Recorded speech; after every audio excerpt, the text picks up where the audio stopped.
Welcome to Deleted Saves. On this episode, Arcanum of Steamworks and Magick Obscura on PC. When we think of the fantasy genre, generally we think of certain tropes: sword and sorcery, dragons, castles, knights and wizards. And this was certainly the norm for the very early 2000s, in both JRPGs and Western RPGs, with a few exceptions. Today, we are going to discuss one of those exceptions. Today I will be discussing 2001's very awkwardly titled Arcanum of Steamworks and Magick Obscura.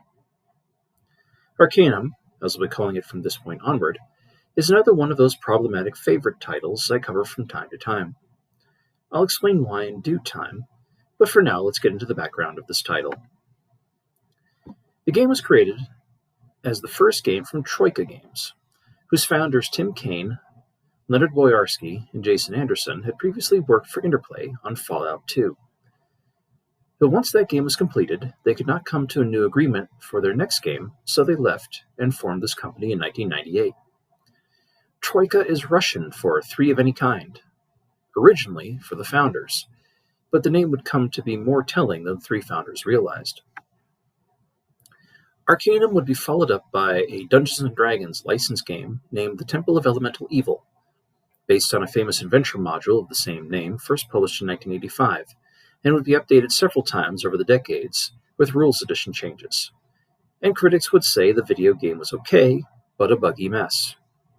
Another game that followed Arcanum would end up being the most famous of all, the licensed title Vampire the Masquerade Bloodlines, based on the vampire role-playing game system whose titles I've reviewed before on Deleted Saves.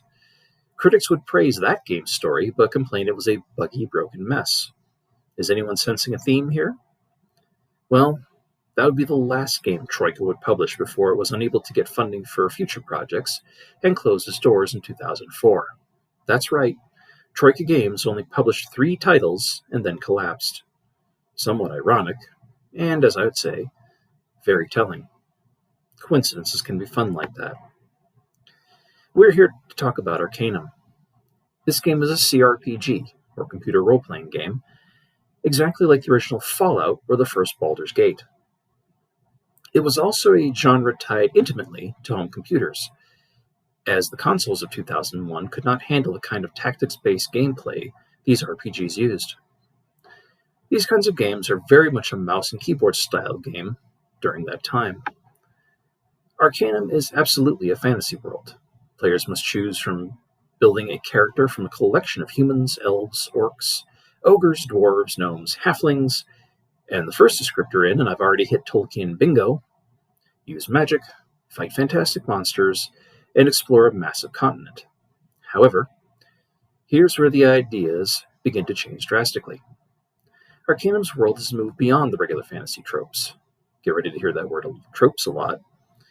And has begun to realize the effects of industrialization, meaning that now we're talking dwarves with shotguns and wizards bemoaning how trains have reliably replaced teleportation circles. It is a game clearly labeled steampunk fantasy, and I know a lot of people think steampunk is a very cringe-worthy title now, but it was another underground subgenre that set imaginations on fire in its time. Arcanum is a world trying to come to grips with its own duality, magic versus technology, and the two do not work well together, as well as new political realities as separate kingdoms advance towards industry while others try to remain traditional and refuse to accept industrialization and ignore how far behind they are falling. Political enemy, political enmity, racism, and hatred of either scientists for the new ideas or mages for their ability to cause machines to break down by their mere presence are all part of the setting as it works towards a new future, since the dragons are long gone, and the princesses that once needed rescuing now run workhouses for the poor.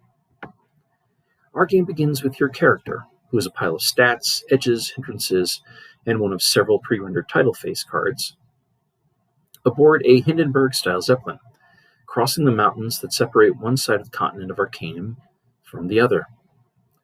Suddenly, the airship is attacked by a force of orcs and biplanes, rendered as cartoonishly as one could imagine, almost as if Ringling Brothers had decided to use the clowns to form their own flying circus, Yet they bring down this passenger vessel and only you and a few others survive. One passenger on board, a gnome, gives you his ring with a message to give it to the quote-unquote the boy, and drops dead of his injuries. You are then immediately discovered stumbling from the wreckage by a man named Virgil, who will become one of your constant companions throughout the game, and he proclaims you to be something called the quote-unquote living one, and says that you are the living reincarnation of some sort of powerful figure from the past, which you are free to ignore, lean into, or scoff at. Again, another well-known trope of the fantasy genre. Over the course of this game, Arcanum shows its roots, being a game developed by the same team as Fallout and some of the Baldur's Gate team. Tons of dialogue with all sorts of optional responses that can affect secrets to uncover, non-linear gameplay that allows you to tackle missions in any order and in a number of ways, and the possibility of completing the game as a mass murderer or as an utter pacifist.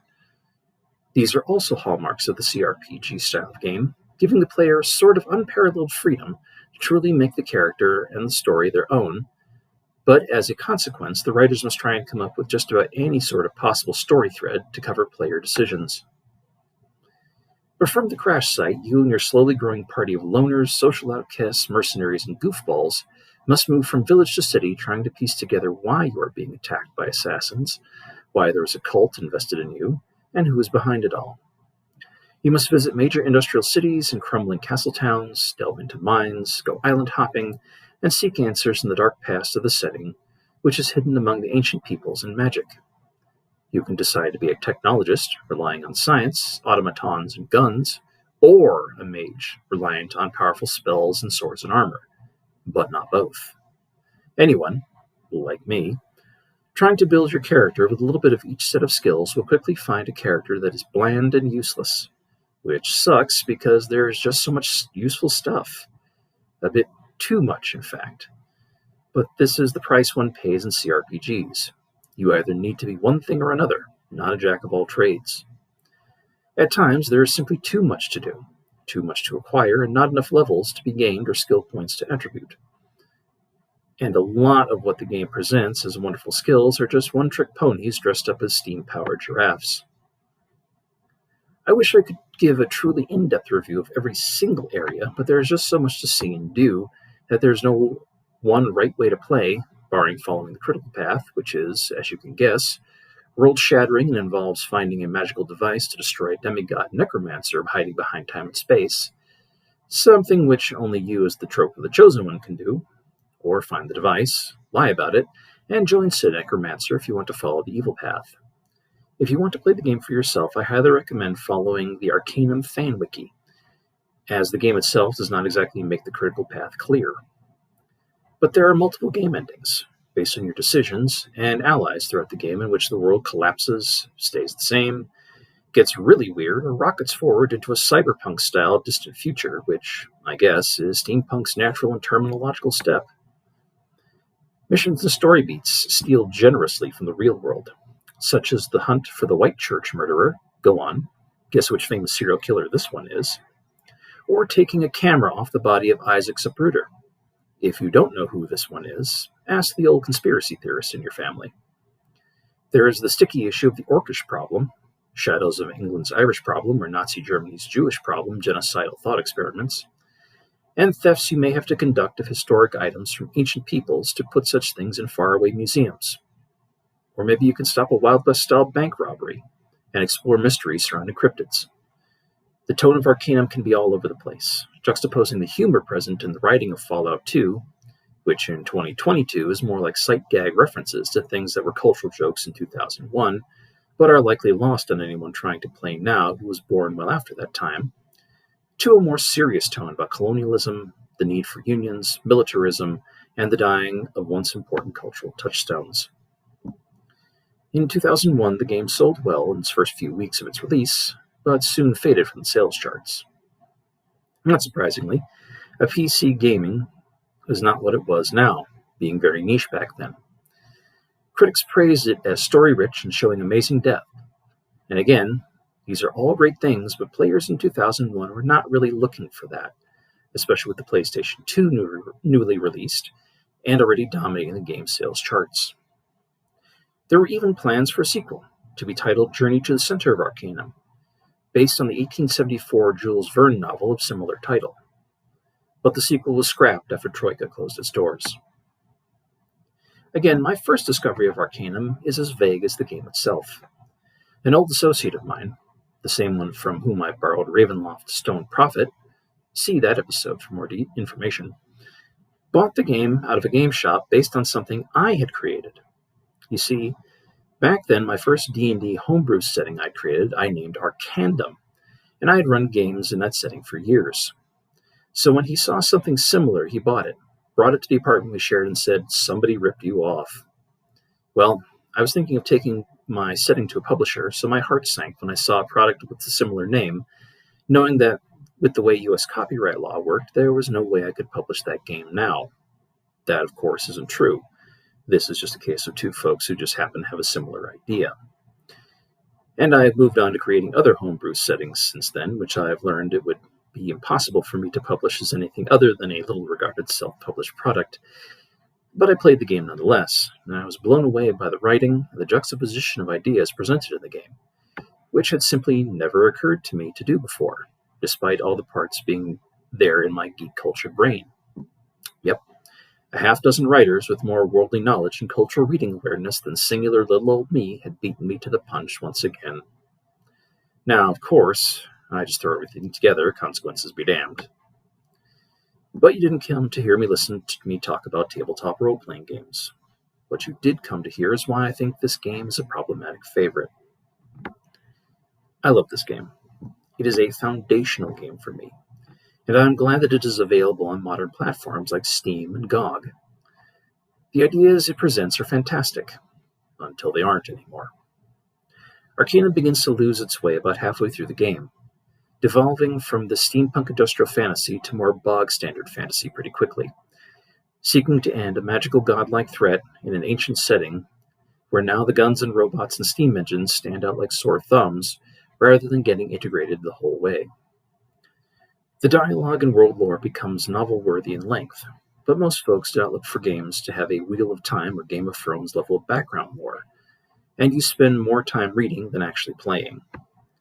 The tactics and interface echo the first Fallout, but somehow worse, and I already did not think highly of the tactics and interface in Fallout. The character sprites are small and muddy, especially on modern monitors, and trying to hit anything in combat relies on a series of background dice rolls and RNG trying to work together.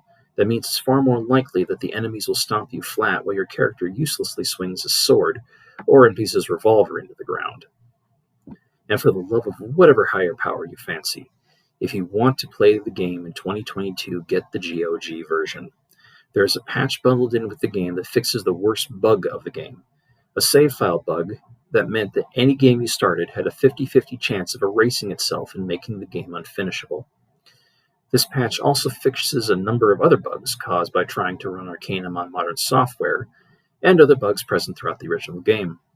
Yes, Arcanum was and is a buggy mess, like the game that came after it. I guess Troika could write a killer game, but not program one or get one sold to publishers to save their company.